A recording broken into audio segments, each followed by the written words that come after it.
This is the Tudors Dynasty podcast. And now, Rebecca Larson. The Tower of London. As the prisoner awaited the hour of their death, they prayed. Prayed for their soul. Prayed for their family. Their death was inevitable, yet the fate of those closest to them rested in their final speech. Those closest to the king would be listening. As the sun rose on that fateful day, they were slowly paraded toward the scaffold, which they had heard being erected the day before. Crowds had gathered to watch the execution of such a noble member of society. One step after another, the condemned walked toward their death. The scaffold steps before them were newly erected, yet they could imagine countless of others who had walked the same path before them. Others who did not deserve death, but freely accepted it.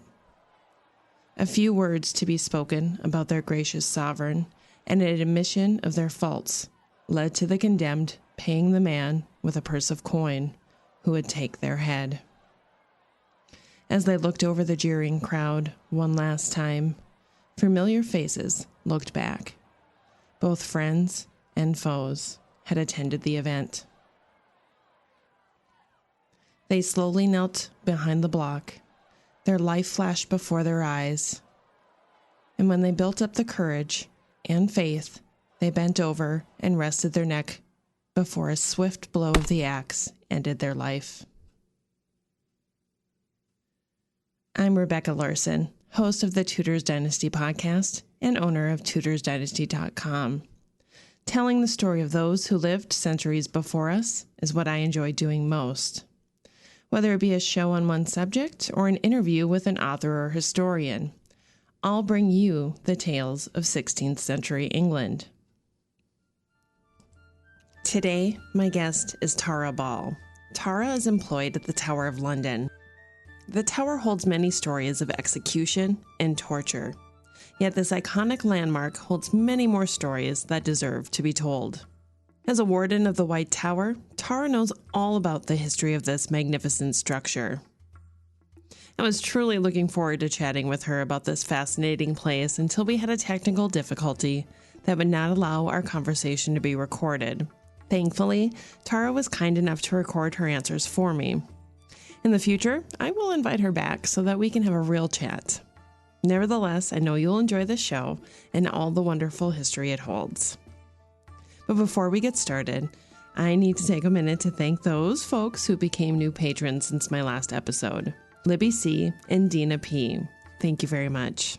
A full list of patrons can be found at TudorsDynastyPodcast.com. If you'd like to become a patron, you can do so by going to Patreon, that's patreon.com/TudorsDynasty, and click Become a Patron. For as little as $3 per month, you can show your support. And with that, let's get on with the show. Hello, I'm Tara Ball, and I'm thrilled to be part of this podcast. It is a shame that due to technical difficulties, I wasn't able to chat live to Rebecca, but I want to thank her for giving me the opportunity and to thank Historic Royal Palaces for also their support and agreement to this. I'm going to have a little talk about my job at the Tower of London and answer a series of questions on my role and what life is like at the Tower both today and in the past. So I'll start with answering some questions about my job and day-to-day duties. What do you do at the Tower of London? I am a warden at the White Tower, or at Her Majesty's Palace and Fortress, the Tower of London. In a nutshell, my role is similar to that of a museum assistant. I patrol the galleries primarily within the White Tower and occasionally in the Crown Jewels exhibition. I'm part of a large team of other wardens that work in shift patterns. Our uniform is very smart and we're all very proud of wearing it. We all wear shirt and ties with skirts and trousers and wear a coat with a red collar. We also wear badges that defines where we are mainly based, either at the White Tower or the Crown Jewels. It does get pretty cold in the winter, so we wear long thick cloaks to keep us warm when necessary. In addition, we are issued with a top hat, but only wear on duty in the Crown Jewels. Our uniforms are mostly black with gold and red details, and we wear white gloves at the occasional ceremony. Like the Yeoman Warders, we wear the royal insignia, but less noticeably on our buttons rather than on our fronts. I've been working at the Tower for nearly 15 years, but 11 years as a warden. The role and what it requires has changed in the course of that time, but today customer service experience is favoured, but a keen interest in history and people are certainly a must. Knowledge is a skill needed for the role, as you will get asked lots of questions from where are the toilets to what type of stones are used in the White Tower. There is a serious side to the role that involves dealing with sensitive issues like lost people and unattended items. We have to meet challenges of potential language barriers as we deal with tourists where English is not their first language. Sometimes, as a first aider, I can face this particular challenge if someone has fallen ill during their visit. Our aim, though, is always for visitors to walk away and return home with memories of a positive visit, and I hope I have made a difference on their history knowledge too. What does your average day look like? There is never an average day at the Tower, really. You can never predict what questions you may get asked, and you have to be prepared for any change of plans that could impact the day right there and then. It could be as simple as filling in for someone or a last-minute tour. Our general routine is housekeeping and protecting the display cases and objects. We work closely alongside the Royal Armouries in the White Tower, which is the Armoury Museum. We will clean the displays and the surrounding areas before, during and after the day. We have an opening and lockdown procedures, but we do not want any unaccounted prisoners at the end of the day. After opening hours, the Tower regularly hosts corporate and commercial functions, and we participate as we would during the day to guide the guests, be ready for questions, of course, and for fire safety requirements. The dinners and receptions are often formal, with themed displays and talented live musicians. I remember wonderful fantasy themes such as real ice sculptures of London landmarks, and even a Harry Potter theme with characters and puppets bringing a magical perk to the job. Mine is truly a unique and special role, and it is easy to take pride in such a career. What is the most amazing thing you've learned in your time here? I suppose people would expect me to say that this answer is history related, but if I'm honest, the answer is the sense of community and how the Tower is ancient but it is still alive in a more positive phase of its history. Stories are still being written. The people who live and work there are from all walks of life and backgrounds, but the one thing we all have in common is that we are simply proud to be there and be part of it. We are quite protective of it. We respect the Tower immensely for what it stands for in history and in its future. We all love sharing the stories and our experience of our time here. We feel it is so important that we bring the Tower into a changing modern world of technology and trying to preserve age-old traditions such as the ceremony of the keys. We learn how to balance the past and the present, and that has to be the most amazing thing I've learned here. And you never stop learning. You can learn as little or as much as you want. There are some things you need to know, of course, but I love getting as deep as I can and trying to find out new things or pulling out facts and information that has been lost. You simply choose how far you want to take it, and there are archives and experts on the site that you can arrange to speak to and see. It can really take a lot of energy, but it is certainly worth the journey. And now we come to what you've been waiting for, the history questions. I love getting asked about the Tower's history and of the people, or should I say prisoners, that have been inside its walls. Everyone has their favourite, and of course mine is Queen Anne Boleyn. We go back a long way, but I first learned about the Tudors and the 6 wives of Henry VIII at 8 years old. The fascination has never left me, and the journey of learning has been an inspiration and defined my adult life and career.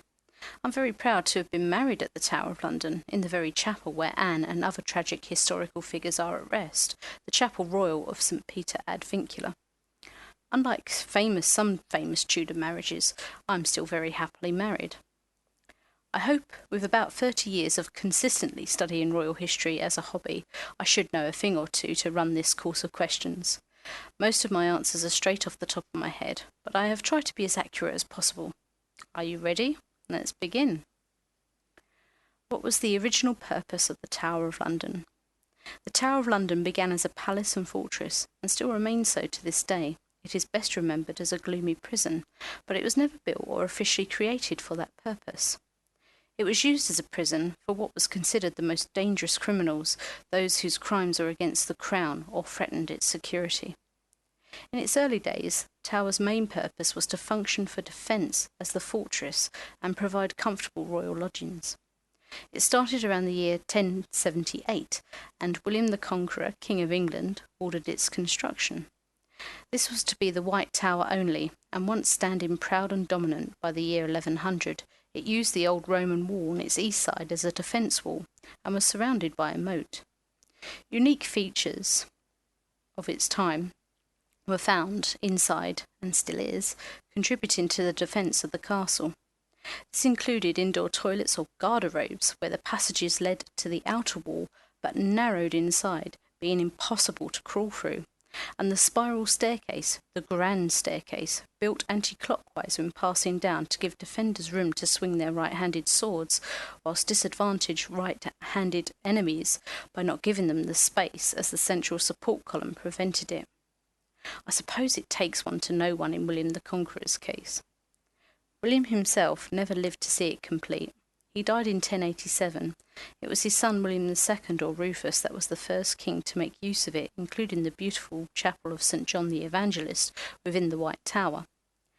Over the course of changing monarchs after the Conqueror, the tower was indeed used and recognised as a powerhouse, and some monarchs made additions and changes, such as building the wardrobe tower for storage of the king's jewels and the bell tower which housed a belfry and is still used today. The tower was significantly improved and expanded to the recognisable shape today by King Henry III and his son King Edward I in the 13th and 14th centuries. It became an incredible up-to-date fortress of defence, as well as being a luxurious, functioning palace. Many foreign monarchs sent animals as gifts to the English monarch. What are some of the animals that were housed in the royal menagerie? The menagerie probably began under King John, who received 3 crate-loads of wild beasts upon the loss of Normandy in 1204, and there are account records of payments to the then Constable of the Tower, John Fitzhugh, to pay the wages of the lion keepers. King John's son, King Henry III, was presented with an elephant in 1255 by the King of France. It attracted public attention so much that an illustration still exists of it alongside its keeper to show its huge size.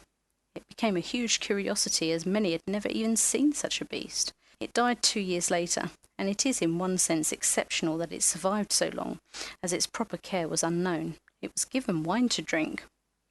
Another animal presented to Henry III in 1252 was a polar bear by the King of Norway. It fished in the River Thames, tethered to the foreshore and accompanied by its nervous keeper. The river was known to have salmon in at that time, so the bear must have felt the benefits. The remains of 2 African Barbary lions were discovered in the moat in 1937, and tests proved they lived between 1280 and 1480, so big cats must have been lodged at the Royal Menagerie at an early stage. Indeed, there are the exposed remains of the Lion Tower near today's entrance to the site. The 18th century was when the menagerie was at its height. There was a monkey room, big cats, exotic birds and snakes. There are a few surviving early guidebooks of the menagerie from this time. The animals also inspired poets and artists such as William Blake and Sir Edward Landseer. The latter used the lions to produce the sculptures at Nelson's Column on Trafalgar Square, still to be seen today. By the 19th century, the menagerie was in decline and broken up altogether by order of King William IV in 1835. This was down to interest in animal welfare and a passing of an act to protect animals and their keeping. It demonstrates a change in attitudes. The Duke of Wellington, as constable at this time, also wanted to bring back a military feel to the tower rather than as a tourist attraction. Some of the animals had been moved to the zoological gardens at Hyde Park, which were the beginnings of London Zoo. On the topic of animals, the next question is, what is the significance of the ravens at the Tower of London? Today, the ravens are a huge part of the Tower's community. They are of huge interest to the staff, residents and visitors, and are visible every day. Their history and their origins are subject to debate and a bit of mystery, but there is a general belief that they were once wild when the tower was first built. Given the tower's close location to the River Thames and its moat, the rubbish of the city would have attracted birds like ravens, as they are scavenger birds and belonging to the same bird family as crows and magpies, which are also known for this trait. There is a legend that tells us that if the ravens leave the tower, then the kingdom and monarchy will fall and be a great disaster for the kingdom. The story goes that the first royal astronomer, John Flamsteed, was based in one of the White Tower's turrets in the 17th century and complained to King Charles II about his equipment being ruined by the ravens. The king was keen to rid the tower of ravens until he learned of that legend and moved Flamsteed instead to Greenwich, where the Royal Observatory is today. The only thing we know for sure about this story is that the White Tower was used as an observatory, and John Flamstead was the royal astronomer. But whether he moved to Greenwich because of the ravens is probably just a romantic Victorian story to the Tower's first public visitors. What is the job of the Raven Master? Chris Scaife is the current Raven Master, and his job is to basically care for the ravens and is in charge of them. He is primarily a yeoman warder and is supported by Team Raven, which is made up of other yeoman warders.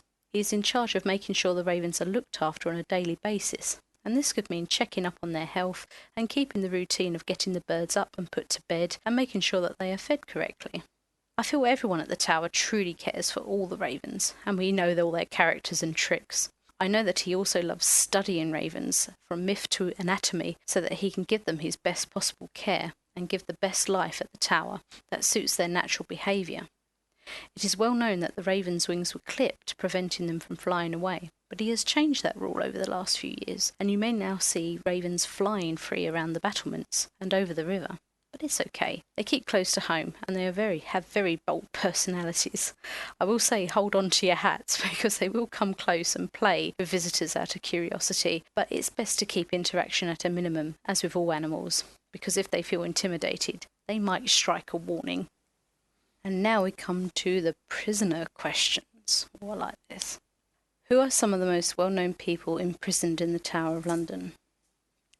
I think the Tudor prisoners have to be amongst that list, particularly the Tudor queens, Catherine Howard, Lady Jane Grey, Queen Elizabeth I when she was a princess, and of course Anne Boleyn, her mother. But we also get asked about the male prisoners too, such as the Dudleys, father and his sons, Thomas Cromwell, Sir Walter Raleigh, and Sir Thomas More. We get asked a lot about Mary Queen of Scots, despite she was never actually imprisoned at the Tower. I suppose with a lot of other Tudor ladies called Mary, and our fair share of queenly prisoners, people do assume that she was here. But she was actually kept firmly away from London, and despite portrayals in fiction, she never met Queen Elizabeth I in person. Mary's crime was that she had threatened Elizabeth's crown and position, and if she managed to get control of the Tower, she would be able to raise the London citizens into rebellion and gain control of the capital and overthrow Elizabeth. So it was indeed wise to keep her well away. She was actually discreetly beheaded within the walls of Fotheringay Castle. This is also why the executions of Anne Boleyn, Catherine Howard and Lady Jane Grey were not carried out in public and within the Tower's grounds to control who witnessed it and to keep the peace of the realm by preventing riots. The Tudor queens were figureheads to matters of religion and power faction, so there was a risk that their executions could trigger unrest in the realm and threaten the monarch's security.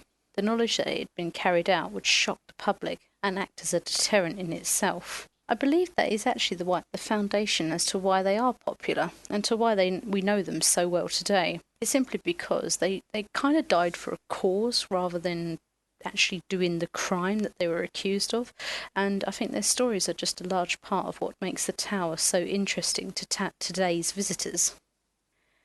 We know Anne Boleyn's lodgings at the Tower of London were in the same place she was held the night before her coronation. What was the average cell like, say for Mark Smeaton or George Boleyn? It is a common question I get asked, and that is, where were the prisoners held? And the answer is not really a simple one. There was no one cell or building that held the prisoners. Where a prisoner was kept reflected their status and their crime. As with Anne Boleyn, she was brought to the Tower as a queen, even though she was under arrest, and that is why she stayed in the royal apartments. As for Lady Jane Grey, for example, she was moved from those royal apartments to the lieutenant's lodging, which is next to what is known today as the Queen's House, that lovely black and white Tudor house that we see, simply because she was no longer permitted to use them and required watching over. As for prisoners like Sir Thomas More, at first he was imprisoned quite comfortably in the Bell Tower, it is said, but over time his luxuries were taken away, like his books and the communication with his family, eventually even the warm clothing. I think he was eventually left with just the clothes on his back in a bare cell. The point was not cruelty, but to try and break his spirit into submitting to King Henry VIII. Other times, prisoners like Sir Walter Raleigh were kept in comfortable lodgings and permitted to use the gardens and have servants and family with him. At times it is hard to locate where individuals were kept, as records were either not kept or they were destroyed through the processes of time. There has been a few fires at the Tower of London on occasion. I think George Boleyn and Mark Smeaton fall into that category. However, we do have an etching of a Boleyn, or Bolin, spelt Boullein, that's found in the Martin Tower, and tradition has it that it is linked with George Boleyn, and that was where he was imprisoned. However, there is nothing definite that I know of to prove he certainly was there. And there's another falcon badge, an uncrowned falcon badge in the Beauchamp Tower, so it is suggested that one of the men accused of Anne Boleyn was also imprisoned at the Beauchamp Tower. But often I've tried diving into the records, and often it just says they were simply taken to the tower or were put in the tower, so sometimes there's actually no sort of definition of where they were actually kept once in the tower, and that's a bit of a problem when you're researching them. So keeping with the subject of Sir Thomas More, that's what the next question is about. So that is, Sir Thomas More's cell at the Tower of London is not available for the average person to visit. Why is that? And yeah, that's true. It's not accessible to everyone. So I shall just explain. Sir Thomas More was kept in the basement of the Bell Tower, and the simple reason is that the only access is through the Queen's house, that lovely black and white house that I mentioned, and today it is the private home of the constable of the tower. There's always been a constable there since its very beginnings. They were once lodged in the White Tower. So yeah, it's a private home today, but I have visited the cell twice as part of training, and the cell itself is quite small, obviously a bit dusty as the tower tends to be, and I believe it's a matter of preservation. We want to keep it nice, but also I think it's private. But there are no decorations down there, save a small statuette of Sir Thomas. The tower does recognise that he is a saint, and although he has no individual grave, it is believed that his remains, at least the body anyway, because we know that his head was lodged on London Bridge after his execution, it's believed that his remains are one of the 1,500 skeletal remains that were found in the churchyard and flooring of the Chapel Royal of St. Peter ad Vincula. And they were placed in 2 large chests that were placed within the walls of the crypt of that chapel.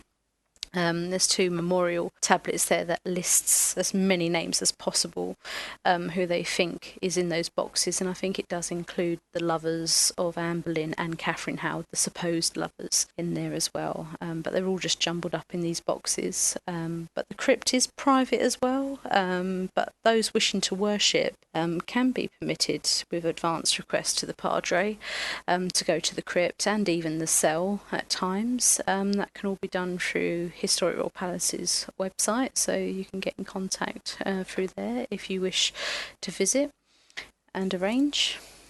The next question is, who was executed on Tower Green and who was executed within the tower walls? What type of people? And obviously want some examples. Most of the prisoners were executed in public on Tower Hill, close to where the modern day underground station is, the Tower Hill underground station. And I think I've got my figures right, but it's somewhere like, in all, I think 22 people were executed within the tower walls throughout the whole history, and I think 11 of them were on Tower Green. And that is the name we give to a strip of grass in the inner west side of the tower in what we call the inner ward, beyond the second wall of defence. In the Tudor times, it was actually known as East Smithfield Green, as this was its original name before the tower walls enclosed it within its boundaries under King Henry III and Edward I in the 13th century, around that time. We'd have a modern-day memorial upon the green today that lists the names of those who died somewhere on Tower Green. There was no permanent scaffold up there, and I think it changed with different prisoners.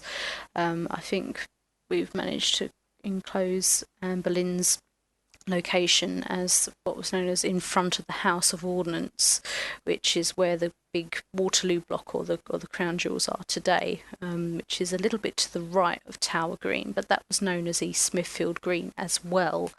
So that's probably what clears up a little bit of confusion. And that memorial place, that spot, was actually first dedicated on the orders of Queen Victoria in 1866, who had visited the tower and was saddened, apparently, that those who died there were not remembered in any way. You know, she recognised their historic importance. But this was another 10 years before the restoration of the Chapel Royal of St Peter ad Vincula, where the remains of the Tudor victims were found and the memorial tires laid on their grave. And in the 20th century, the tower did continue executions, but those were by firing squad for spies and military desertions and cowardice during the World Wars. They tended to take place near the Martin Tower, which is in the very northwest corner of the tower, along there, and there were some that were on Tower Green as well.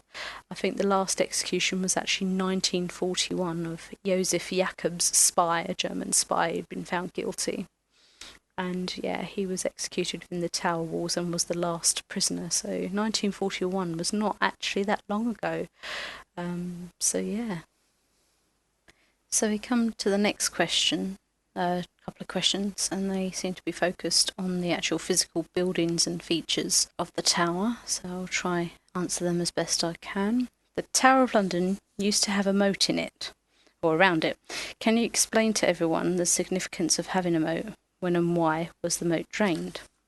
Moats were a huge noticeable feature of any castle and were there as a defence. I imagine they are hard to cross, being deep, and when burdened with armour, trying to cross it, I don't think you could really freely move your limbs to swim, so I think it would overcome you.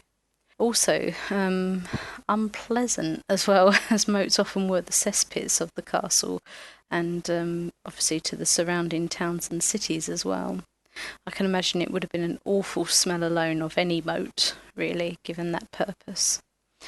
The White Tower had a moat when it first stood alone in the beginning, but under King Henry III, who I've mentioned quite a bit, he did expand the site and push the moat further back out with it as he expanded the walls. And the first successful moat was dug around the inner curtain wall in the 1220s and was successfully flooded. So I think they had tried to dig it before and were not successful in actually flooding it.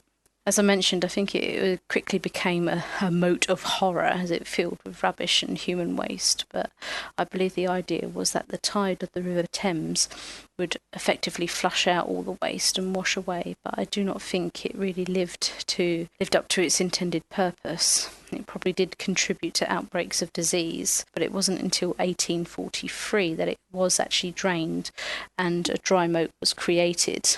This was on the orders of the Duke of Wellington, the Constable of the Tower at that time, as he recognised the health hazards it presented. There is an interesting story I have come across about the moat. I've looked it up I saw it in a documentary, but it is the only time that I've actually seen this story, so I'm not sure which is true and which is not. But it goes that it involves the stealing of the king's gold in the 1530s, and the king's gold was a reference to the gold to supply the royal mint that was at the tower. So the supplies were shipped up the River Thames to restock the royal mint, and these supplies, this gold, belonged to the king. And the story goes that two men and a woman ended up in a bizarre love triangle trying to escape punishment for stealing the king's gold. And if memory serves correct, one man got away, but the woman and the other man were hung by chains around their wrists from the outer walls of the tower at low tide. So when the tide came in, they slowly drowned in the moat and were left there as a warning to others. Very gruesome. But I can't remember the details very well, but I've only heard the story once, like I said. So there might be some cross wires, as it sounds similar to other prisoner stories, like that of Arbella Stewart, who tried to escape and join up with the man that she had been banned from marrying, hence why she'd been locked into the tower. So yeah, that's one sort of gruesome, interesting little story that I know about the moat. The next question is, how many buildings are within the tower walls and what were their purpose, or are their purpose? And that is a very good question, but I think off the top of my head there's over 40 different buildings at the tower today, but there's a great many number that have been and gone. I think the most famously known ones is the royal apartments that Queen Anne Boleyn was imprisoned in on the south side of the White Tower. And another one is what was known as the Grand Storehouse. It burnt down in 1841, quite a big casualty to the tower. Fortunately, there was no human casualties that we know of from that fire, and they rebuilt what was known as the Waterloo Block, or the Crown Jewels exhibition, the Jewel House, that is today on it. So yes, some buildings have come and gone, and others have been replaced, but it is hard to obtain an official number throughout its history, and their purposes are so varied, and many acted as prison cells, as I mentioned earlier, that there was no one tower that held all the prisoners. They were kept in different places around the tower, usually in the walls, the towers as we call it, the towers within the walls. But yeah, they acted as prison cells, offices, residences, places of worship, and there was an armoury and there was storage there as well, and even production centres like the Royal Mint, which I've also mentioned. But today, the buildings remain and they serve the community. So not all of them you can visit, but we try and keep as many open to the public to explore as possible. And they act as exhibitions for visitor attractions. And we try and sort of retell their stories as well of why they were there. So when you visit, you get to learn what that tower's purpose was, usually defence, because that's what they were built for. Sort of going into a bit of detail about the towers around in the defence walls. There's around 21, and they're both in ruin and as accessible buildings. But most have exhibitions today or admin areas for the tower, but were originally built for defence, so its first purposes was to house the soldiers, and there's still arrow slits, there's still physical remains of what their purpose were, and they remain visible, particularly in the outer walls that you can see. And I think I like the fact that some of them have been rebuilt. So ones like the Martin Tower, you can see that it's part brick and it's part stone. It's like ancient stone, and I like seeing the two come together. And I think most of the towers are actually labelled, because most of them were rebuilt at some point because they did fall into ruin. So you might see ones like the Lanthorn Tower that existed in the 13th century, but it was actually rebuilt sometime during the 1700s because it had fallen into ruin.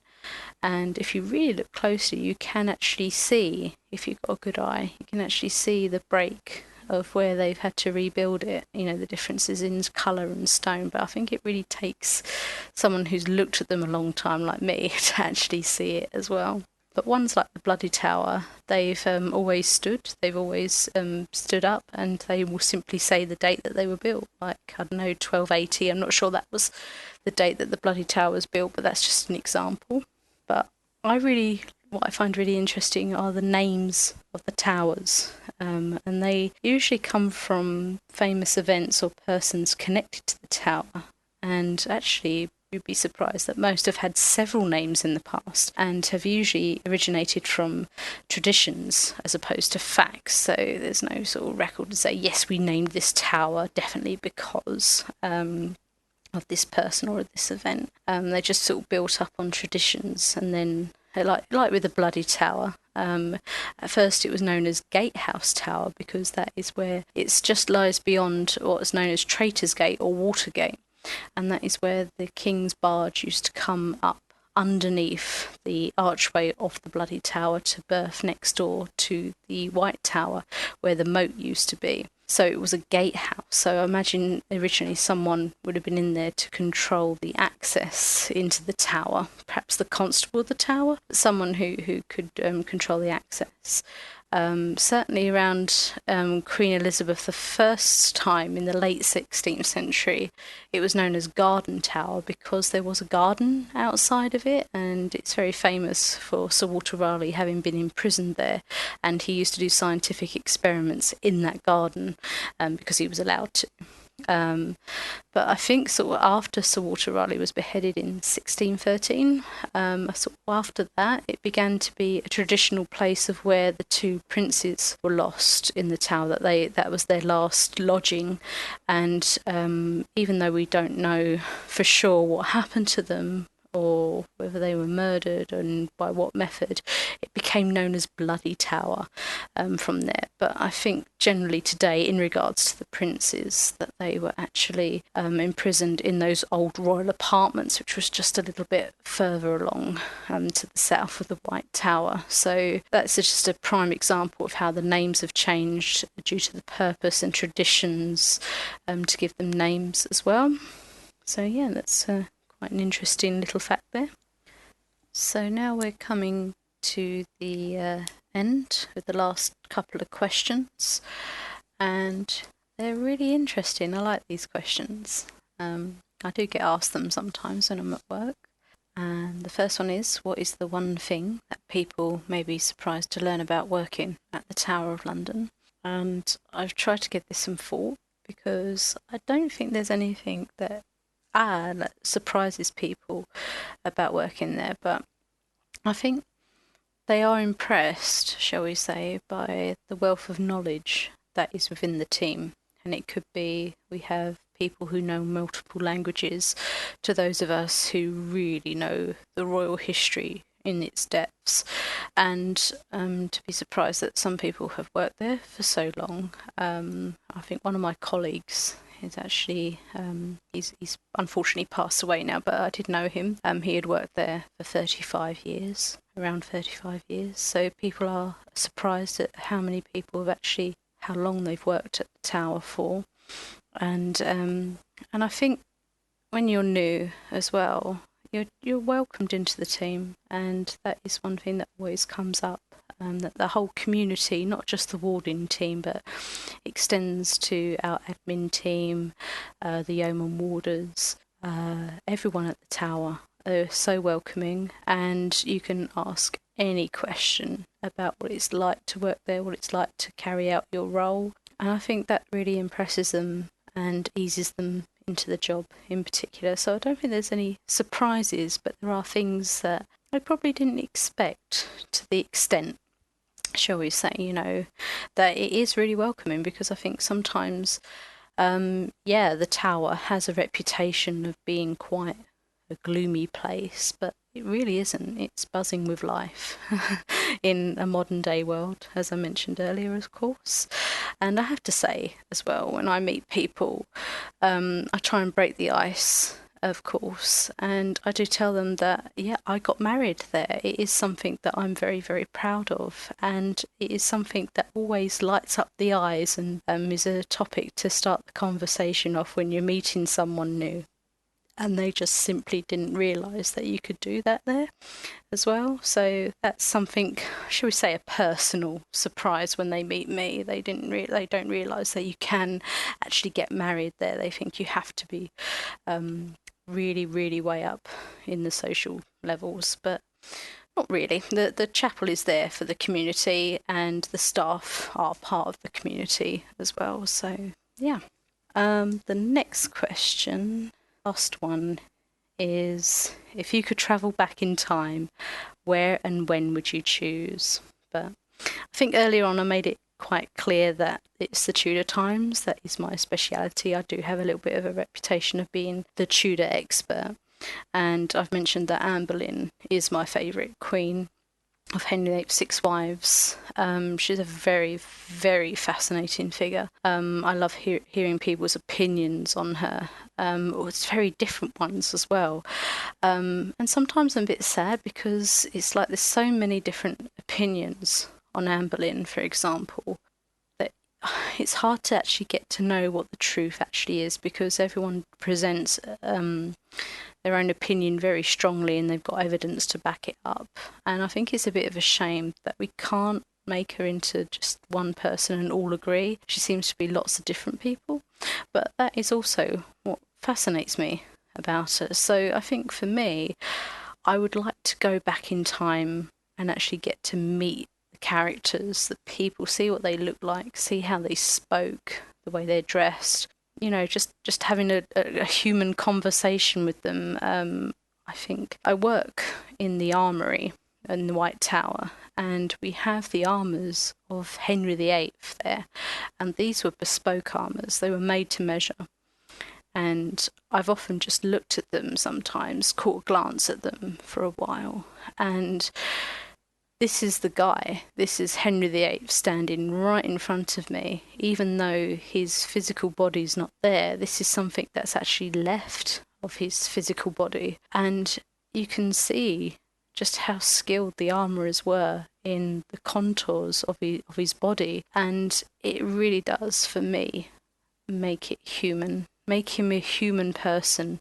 He's not just living in my mind. He's not living in memory or a storybook or a school book. He's right there in front of me, even though, of course, his physical body is not there. This is something that was built for his physical body, and it's like a mannequin, a perfect mannequin that is standing there. And it just makes me really realise that these people were human. And yes, I would love to go back to their time. I would love to dress the way they do, to hear them speak, because even Old English is changed. Modern English is different than what they spoke to back then, as far as I'm aware, and just see how they lived. Definitely, I think Henry VIII, Anne Boleyn, even Catherine of Aragon, I think I would love to have just had a conversation, perhaps been a lady in waiting to one of the queens and just seen their everyday life. It's a very, very fascinating time, and I would love to go back if I could.